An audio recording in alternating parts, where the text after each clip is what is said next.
Non copiate i colpi dei campioni, non copiate lo stile dei campioni, questa è una cosa assolutamente personale. Quello che va bene per Federer non va bene per Djokovic, non va bene per me, non va bene per te.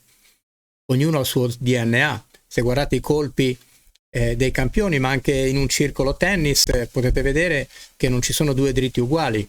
Ognuno ha la sua particolarità, i suoi personalismi. Quando io copio un movimento, ad esempio il colpo di Nadal, io copio l'estetica, ma non posso copiare quello che non vedo. E quello che non vedo che cos'è? È tutta quella parte neuromuscolare che si attiva con l'esatta coordinazione e esatta tensione muscolare anche per produrre quel tipo di movimento. Quello non lo posso copiare. E poi se io dovessi copiare il colpo di Nadal, ad esempio, dovrei farlo in tutte le situazioni di gioco. Quindi quando la palla è difficile, quando la palla rimbalza alta, quando la palla arriva addosso. Quindi è impossibile. Che cosa posso copiare? Posso copiare i principi che portano i giocatori di alto livello a esprimersi in quel modo. E il principio che oggi vedremo è il principio del doppio pendolo. Quindi vedremo il principio del doppio pendolo attraverso uno studio di Rod Cross dell'Università di Sydney e che io chiaramente ho cercato di riassumere brevemente, di semplificare in questo video.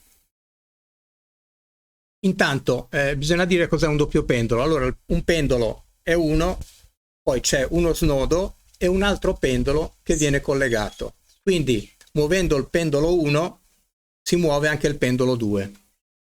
Vediamo in pratica che cosa succede. Ecco, questo il pendolo, vedete, il pendolo 1 si muove e trasmette il movimento al pendolo 2. Riguardiamolo perché è interessante. Il pendolo 1, quando scende, vedete l'angolo si chiude un pochino tra pendolo 1 e pendolo 2. Il pendolo 1 rallenta e il pendolo 2 accelera. Quindi, nel corpo umano, quale potrebbe essere un esempio di pendolo? La camminata.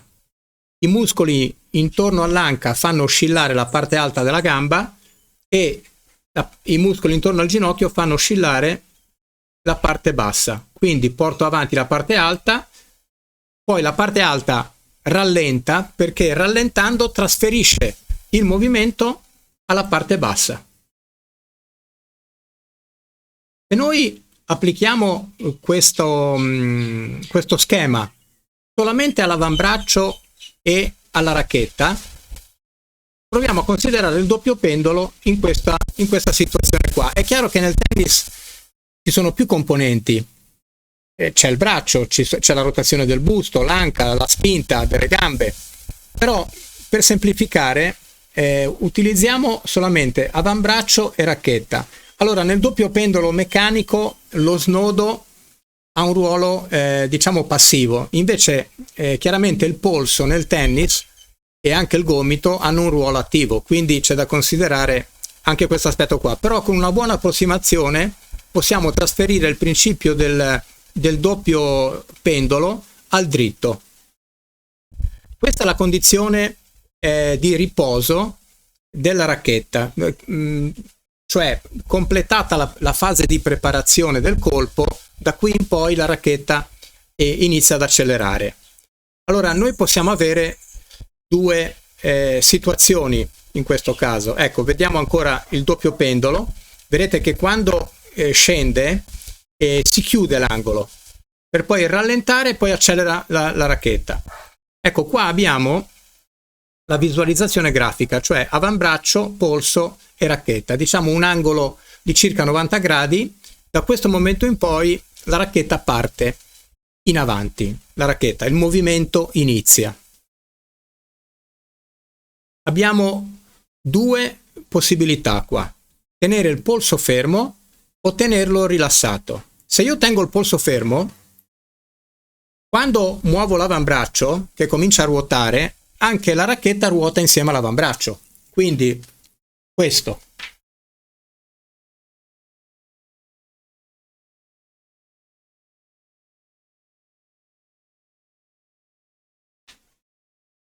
Quindi racchetta e avambraccio ruotano insieme, quindi non abbiamo più il doppio pendolo, abbiamo un pendolo solo.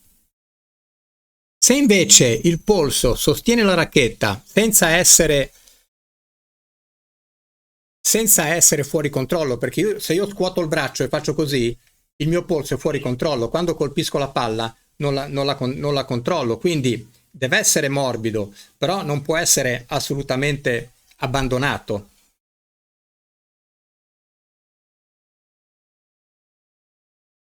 Se io quindi mantengo il polso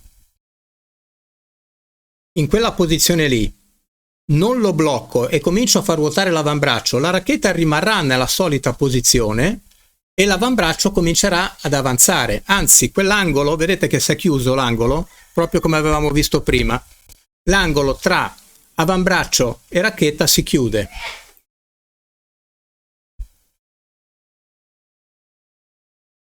Questa è la posizione di Dimitrov di prima. Andiamo a vedere che cosa succede quando comincia a portare in avanti l'avambraccio. Ecco, l'angolo si chiude, la racchetta rimane quasi nella solita posizione, quindi non ruota insieme all'avambraccio. Qui continua l'avambraccio ad avanzare, adesso qua trasmette il movimento alla racchetta che andrà ad accelerare e ad impattare la palla. Tenete presente che la differenza tra un giocatore di altissimo livello e uno più debole sta negli ultimi 20 centimetri prima dell'impatto, cioè il giocatore forte, il campione, in quei 20 centimetri, che si chiama timing relativo, riesce ad accelerare talmente tanto la racchetta in quel momento, cosa che il giocatore più debole o di basso livello non riesce a fare. Questo è Monfils, qua c'è pura velocità, non c'è potenza, poi vedremo qual è la differenza anche tra potenza e velocità. Quindi qua abbiamo una trasmissione del movimento tra braccio, avambraccio e racchetta. Guardiamo.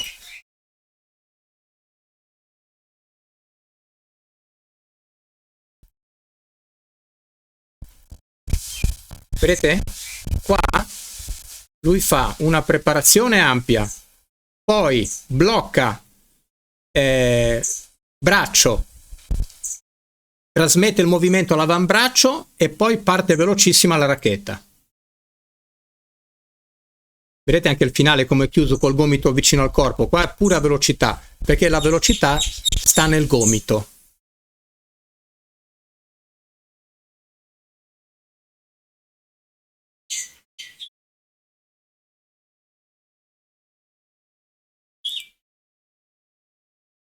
Quindi che cosa possiamo copiare noi? Possiamo copiare il doppio pendolo, perché no? E possiamo provare a farlo, quindi mantenendo il polso leggermente più rilassato, vediamo quando la racchetta, in che momento la racchetta entra, questo lo possiamo fare e chiaramente possiamo avere delle sensazioni. Le sensazioni possono non essere sufficienti, allora mi faccio un video e vedo qual è la differenza tra quello che facevo prima e quello che sto facendo adesso. Nel prossimo video vedremo quindi, che è molto interessante, il doppio pendolo nel servizio. Prima di chiudere ho una piccola richiesta: se qualcuno ha visto il video, quello della differenza dell'impatto tra il colpo piatto e in top, e se ha provato a metterlo in pratica in campo, se per favore mi manda un messaggio o privato oppure commenta per avere anche qualche riscontro effettivo. Bene, buon tennis a tutti.